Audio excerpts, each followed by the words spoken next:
نحمدہ و نصلی علی رسولہ الکریم۔ برادران کرام، اللہ کی جو صفت الغفور ہے اور جو صفت الرحمن ہے، اسی طرح اس کی صفت الرحیم، اسی طرح اس کی صفت الودود، ودود اس کو کہتے ہیں جو بڑی محبت کرے، جو بندوں سے بڑی محبت کرے اس کو کہتے ہیں الودود۔ تو اللہ کے صفت غفوریت جو ہے اور وہ جو صفت رحیمی اور رحمانیت ہے، دیگر تمام صفات کی طرح یہ صفات بھی لامحدود ہے۔ صفت غفور لامحدود صفت، صفت الرحمان لامحدود ہے، صفت الرحیم لامحدود صفت ہے۔ اب بندوں کے بڑے سے بڑے گناہوں کو معاف کر دینا اللہ کے نزدیک ذرے جیسی بات سے بھی کم ہے، کیونکہ قرآن مجید میں یہ بات اسی لیے تاکید کے ساتھ کہی گئی ہے۔ ایک جگہ ہے یعقوب علیہ السلام وصیت کرتے ہیں اپنے بیٹوں کو کہ انہ لا ییأس من روح اللہ الا القوم الکافرون، اللہ کی رحمت سے صرف وہی مایوس ہوتے ہیں جو کافر۔ دوسری جگہ اللہ تعالیٰ فرماتا ہے بندوں کو، یہ سب بندوں کو سمجھانے کے لیے، اس قرآن مجید میں جو آیتیں ہمارے آپ کو سمجھانے کے لیے، وَمَن يَقْنَطُ مِن رَحْمَتِ رَبِّهِ إِلَّا الضَّالُّونَ، ابراہیم علیہ السلام کی زبان مبارک سے، کہ اللہ کی رحمت سے مایوس وہی ہوتا ہے جو گمراہ ہے، سیدھے راستے سے ہٹا ہوا ہے، وہی اس کی رحمت سے نا امید ہوتا ہے، مایوس ہوتا ہے۔ تیسری جگہ اللہ تعالیٰ نے اور اس کی وضاحت فرمایا قُلْ يَا عِبَادِيَ الَّذِينَ أَسْرَفُوا عَلَىٰ أَنفُسِهِمْ، اے محمد صلی اللہ علیہ وسلم آپ کہہ دیجئے میرے بندوں سے جنہوں نے اپنے جانوں پر ظلم کیا ہے، لا تقنطوا من رحمت اللہ، اللہ کی رحمت سے مایوس مت، ان اللہ یغفر الذنوب جمیعا، اللہ تعالیٰ تمام گناہوں کو معاف کر دیتا ہے، انہ هو الغفور الرحیم، انہ کے اندر ہاں ہے، اشارہ اللہ کی طرف، بلا شبہ وہ، پھر ہوا، پھر وہ، پھر الغفور، پھر اللہ کی ذات کی صفت آئی۔ تو دو بار اللہ کی اپنی ذات کی بارے میں اشارہ کرنے کی طرف انہ ہوا، بلا شبہ وہ، الغفور الرحیم، مغفرت کر دینے والا ہے اور رحمت کرنے والا ہے ہر ایک پر۔ لا تقنطوا من رحمت اللہ، اللہ کی رحمت سے مایوس مت ہو۔ تو اصل میں جو چیز ہے وہ یہ ہے کہ اس دنیا میں شیطان موجود ہے، نفس امارہ موجود ہے، انسان کمزور ہے، ان کے داؤں میں آ جاتا ہے، گناہوں میں پڑ جاتا ہے، لیکن چاہیے کہ اپنے آپ کو بدلے۔ پہلی چیز جو ہے وہ شریعت و سنت کی پابندی کرے۔ قرآن مجید میں اللہ تعالیٰ نے فرمایا ثم جعلناک علی شریعۃ من الامر، ہمارا یہ خاص حکم ہے کہ تم شریعت کی اتباع کرو، ہم نے تمہیں پیدا کیا ہے شریعت، اور اسی راز کو رسول صلی اللہ علیہ وسلم کی یہ حدیث شریف جو ہے وہ بیان کرتی ہے، کل مولود یولد علی فطرت الاسلام، ہر بچہ اسلام کی فطرت پر پیدا ہوتا ہے، ثم ابواہ یحودانہ، پھر اس کے ماں باپ اس کو یہودی بناتے ہیں، اور یمجسانہ یا مجوسی بناتے ہیں، اور جو نصرانہ ہو یا نصرانی بناتے ہیں۔ یہ ماں باپ کی ذمہ داری اللہ تعالیٰ نے ماں باپ کا جرم قرار دیا ہے کہ ہر بندہ جو ہے وہ فطرت اسلام پر ہم پیدا کرتے ہیں۔ اسی لیے اللہ تعالیٰ کفار کے بچے جو مر جائیں گے ان کو جنت میں رکھے گا، اور ان کا نام ہے ولدان، جہاں جہاں ولدان آتا ہے مراد ہے کفار کے غیر مسلمین کے بچے جو کم عمری میں ہی مر گئے، اور مسلمانوں کے جو چھوٹے بچے مر جاتے ہیں یا جو جہاد میں لوگ شہید ہوتے ہیں، ان دو کے لیے منکر نکیر نہیں آتے، ان سے سوال نہیں کیا جاتا کہ مر ربک وغیرہ وغیرہ، جو 3 سوال ہیں کہ تیرے رب کون ہے اور تیرے رسول کون تھے اور تیرا دین کیا ہے۔ اللہ اتنا رحیم ہے بندوں کے حق میں۔ ساری چیز یہ ہے کہ عقل نہ دکھائے انسان اللہ تعالیٰ، کیونکہ اگر انسان اپنے نفس امارہ کے کہنے پر چلتا ہے، یہ رسم و رواج کے کہنے پر چلتا ہے، فیشن کو اپناتا ہے، تو یہ اصل میں اللہ کو چھوڑ کے اپنے نفس کو الہ بنانا ہے، یا فیشن اور رسم و رواج کو الہ بنانا ہے۔ قرآن مجید میں اس کی 1 سے زیادہ جگہ اللہ تعالیٰ نے تشریح فرمائی ہے۔ افرأیت من اتخذ الہہ ہوا، آپ نے دیکھا نہیں اس شخص کو جس نے اپنے خواہش کو، اپنے نفس کے حکم کو ہی اپنا معبود بنا لیا ہے۔ اس کا اللہ اکبر کہنا محض رسمی، اللہ بڑا ہے، رکوع اور سجود میں جو کہتا ہے نماز میں کہ اللہ اکبر، مجدد صاحب کہتے ہیں یہ اللہ تعالیٰ کی مظہر نہیں ہے، قد ہے۔ جب وقت آتا ہے زندگی کے بسر کرنے کا تب تک وہ اپنے نفس کے کہنے پر چلتا ہے، اور نماز میں آ کے کہتا ہے اللہ اکبر، اللہ بڑا ہے۔ جب اس کو بڑا کہیں تو اس کو بڑا ماننا چاہیے۔ اور یہ جو لفظ ہے ثم جعلناک علی شریعۃ من الامر، ہم نے تمہیں قائم کیا شریعت پر اپنے خصوصی حکم سے۔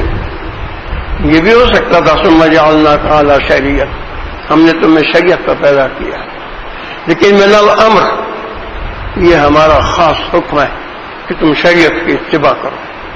شریعت سے مراد ہے قرآن مجید کے احکامات، ان کے اوپر چلو جو دیے گئے۔ اس کے بعد اللہ تعالیٰ فرماتا ہے نمونے کے طور پر، کیونکہ عمل کرنے کے لیے کسی صاحب عمل سے عمل کو اخذ کرنا پڑتا ہے۔ رسول صلی اللہ علیہ وسلم کی جو یہ حدیث شریف ہے، صلو کما رأیتمونی اصلی، نماز ویسے پڑھو جیسے تم مجھے دیکھتے ہو نماز پڑھتے۔ کسی نے علی رضی اللہ تعالیٰ عنہ کو انہوں سے آ کے پوچھا کہ یا علی رضی اللہ عنہ، رسول صلی اللہ علیہ وسلم جو تھے وہ وضو کیسے کرتے تھے؟ تو آپ نے اپنے صاحبزادے کو حکم دیا کہ لوٹے میں پانی لاؤ۔ آپ ایک اونچی جگہ پر بیٹھے اور اس آدمی کو سامنے کھڑا کر لیا اور پھر وضو کر کے دکھایا، اور اس کے بعد فرمایا ھذا وضو رسول اللہ صلی اللہ علیہ وسلم، کہ یہ رسول صلی اللہ علیہ وسلم کا وضو۔ وضو کو بھی سیکھنا پڑتا ہے، کسی صاحب عمل سے عمل کو اخذ کرنا پڑتا ہے، اصل چیز یہ ہے۔ تو اللہ تعالیٰ نے دوسری جگہ فرمایا کہ اے محمد صلی اللہ علیہ وسلم کہہ دیجئے اپنی امت کے لوگوں سے فاتبعونی، میری اتباع کر، یحببکم اللہ، اللہ تمہیں محبوب بنا لے گا۔ رسول صلی اللہ علیہ وسلم اتباع کہتے ہیں ظاہری مشابہت کو پیدا کرنا، ظاہری مشابہت کو اختیار کرنا۔ باقی جو انبیاء کرام کا ہے، جیسے زہد ہے، ریاضت ہے، صبر ہے، توکل ہے، تسلیم ہے، قناعت ہے، تقویٰ ہے، ان میں کون اتباع کر سکتا ہے؟ باطن میں انبیاء کرام کی اتباع نہیں کر سکتا، ظاہر میں اتباع کی جا سکتی۔ تو ظاہری مشابہت ایسی عزیز ہے اللہ تعالیٰ کو اپنے حبیب صلی اللہ علیہ وسلم کی کہ اللہ تعالیٰ فرماتا ہے کہ تم میرے حبیب کی اتباع کرو، ظاہر سے مشابہت پیدا کرو، تمہیں میں محبوب بنا لوں گا۔ یحببکم اللہ، اللہ تم سے محبت فرمائے گا۔ تو اتباع سنت جو ہے وہ بہت بڑا مقام ہے، دین نام ہے، دین کا دوسرا نام ہے دین اسلام کا سنن المرسلین، مرسل کی سنت کو ہی دین کہتے ہیں۔ جب سنت کو چھوڑ دیا تو وہ غیروں کا طریقہ ہو گیا، وہ دین نہیں ہوا۔ اب آپ نے کل کی خبر سنی ہوگی کہ 50 آدمی تو فوراً مر گئے، وہ جو خود کا سما ڈالتا اس کے بعد 80 کے قریب لوگ جو تھے وہ کل تعداد زخمی پڑے، پتہ نہیں کس حال میں ہے، کیا بنے گا ان کا، کیا نہیں بنے گا۔ آپ نے یہ بھی سنا ہوگا کہ بلی ویئر کا جو حادثہ ہوا، 152 آدمی مارگلا پہاڑی سے ٹکرا کے جہاز سب کے سب مر گئے، فوراً چلے گئے۔ تو اللہ تعالیٰ نے بندوں کے لیے سب سے قریب جو چیز رکھی ہے وہ ان کی موت سب سے زیادہ قریب ہے۔ تو انسان کو چاہیے کہ بیجا جو ہے وہ اللہ تعالیٰ کی اکڑ نہ دکھائے، اپنے کو بندہ سمجھے، سر جو سجدے میں جھکاتا ہے تو واقعی سر جھکانا ہو، پوری طرح شریعت پر چلے اور سنت پر چلے، اور جس میں صحبت جو ہے وہ بہت زیادہ معاون ہو۔ صحبت صالح تورا صالح کند، صحبت تورا طالح کند۔ نیکوں کی صحبت تجھے نیک بناتی ہے، بروں کی صحبت تجھے بد بناتی ہے۔ عزیز بسمی رحمۃ اللہ علیہ کا یا حسن بصری رحمۃ اللہ علیہ کا قول ہے، نیکوں کی صحبت نیک کام کرنے سے بہتر ہے، بروں کی صحبت بد کام کرنے سے بدتر ہے۔ ایک بار ایک صحابی جب رسول صلی اللہ علیہ وسلم کی وفات ہو گئی تو آپ کی ہجرت فرما جانے کے بعد جہاد میں صحابہ رہتے تھے، مختلف ملکوں میں جہاد ہوتا تھا، دین اسلام پھیلتا جاتا تھا، بڑھتا جاتا تھا۔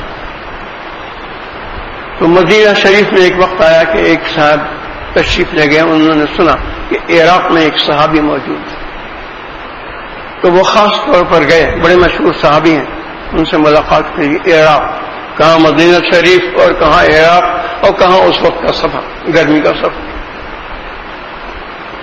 تو انہوں نے پوچھا کیا محض میری ملاقات کی نیت سے آئے ہو یا کوئی اور بھی غرض ہے؟ انہوں نے کہا کوئی غرض نہیں، محض آپ کی زیارت کے لیے میں آیا ہوں، صحابی رسول اللہ صلی اللہ علیہ وسلم کے چونکہ صحابی تھے، محض میں آپ کی زیارت کے لیے آیا ہوں چل کے مدینہ شریف سے، اور کوئی خطہ کوئی غرض نہیں۔ یہ بات بتاتی ہے کہ نیکوں کی صحبت کتنی اہم چیز ہے، کیونکہ صحابی کے مرتبے کو کوئی شخص نہیں پہنچ سکتا امت میں۔ بعد کے لوگوں میں جو تابعین ہوئے ہیں، تبع تابعین ہوئے ہیں، یا اور بڑے بڑے اولیاء گزرے ہیں، کوئی ادنا سے ادنا صحابی کے مرتبے کو بھی نہیں پہنچ سکتا۔ اور ان کی کیا خاص فضیلت تھی؟ وہ رسول صلی اللہ علیہ وسلم کی صحبت کی یافتہ تھی۔ تو صحبت ایسی بڑی چیز ہے کہ انسان جو ہے نیک بننا چاہے تو خاص طور پر نیکوں کی صحبت میں جا کے اس کا اہتمام کرے۔ اگر عبادت گزار بننا چاہے، کثیر عبادت بننا چاہے، جو مقصد ہے اللہ تعالیٰ نے فرمایا وما خلقت الجن والانس الا لیعبدون، ہم نے پیدا ہی کیا ہے ان جن و انس کو عبادت کے لیے۔ تو یہ بات محض رسمی نہیں، سب سے پہلے عبادت پوچھی جائے گی قرآن مجید کے اندر، حشر کے اندر اپنی عبادات کو۔ نماز ہے تو نماز میں قرآن مجید بھی ہوتا ہے، ذکر بھی ہوتا ہے، یہ ساری چیزیں ہوتی ہیں۔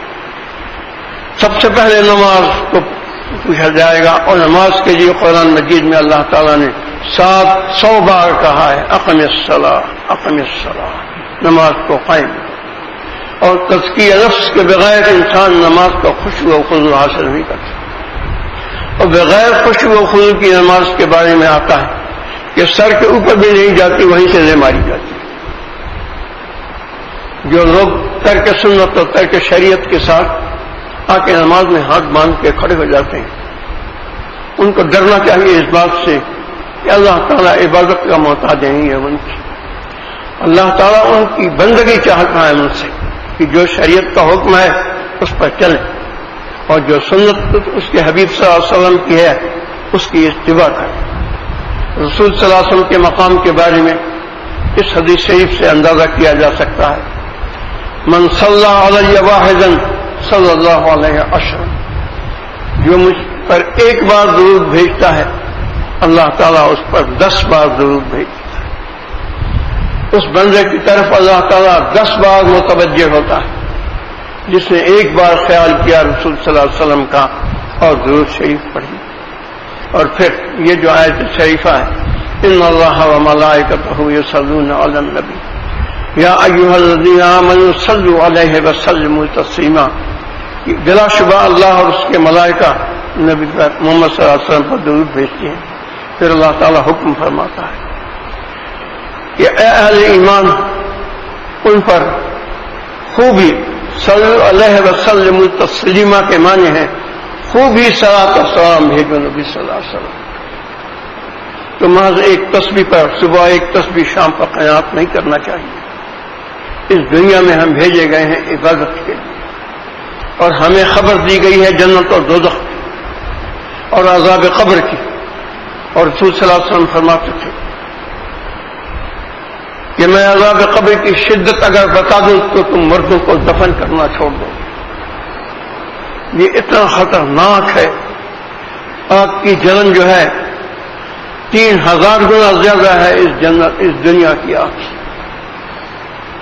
جہنم کی آگ کی جلن جو ہے جو قبر میں آتی ہے جہنم کے دروازے سے 3000 گنا زیادہ ہے اس دنیا کی آگ کی جلن سے.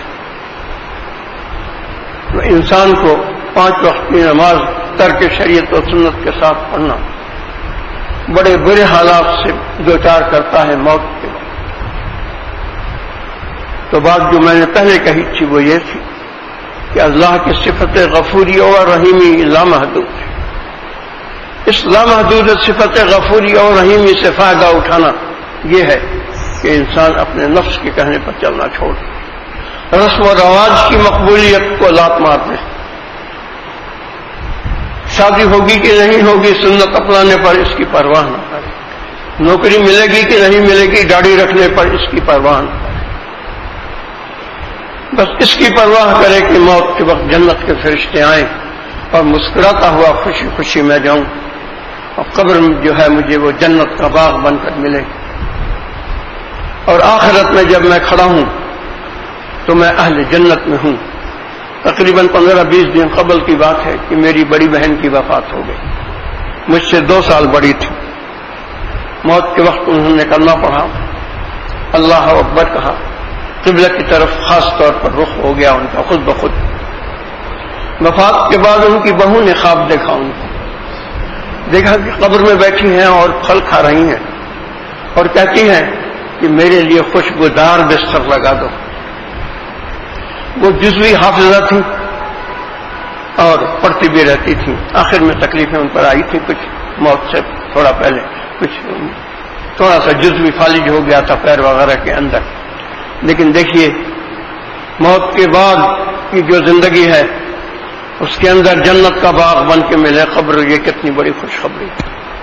تو اس دنیا میں اپنے نفس کے کہنے پہ انسان بالکل نہ چلے. یہ اللہ کا دشمن. حدیث قدسی ہے کہ اے میرے بندے اپنے نفس کے کہنے پر مت چل، یہ تیرا دشمن نہیں ہے، یہ میرا دشمن ہے. اللہ تعالیٰ نے انسان کے نفس امارہ کو اپنا دشمن کہا ہے، یہ میرا دشمن ہے، اس کے کہنے پر مت چل. اور زندگی کا مزہ کثرت عبادت میں، گناہوں کو چھوڑنا، تقوی کی زندگی اختیار کرنا، اور جو قرآن مجید میں ہے والذین جاہدوا فینا لنہدینہم سبلنا، جو لوگ مجاہدے کریں گے ہمارے راستے میں دین کے تمام راستے ہم آسان کر دیں گے. اور خاص اس میں ہے عبادات، کثرت عبادات کرنا، کثرت تلاوت کرنا، کثرت ذکر کرنا. سبحان اللہ وبحمدہ، سبحانک اللہم وبحمدک، اشہد ان لا الہ الا انت استغفرک و اتوب الیک. اللہم صلی علی سیدنا محمد وعلی آل سیدنا محمد وبارک. بات ختم ہو گئی.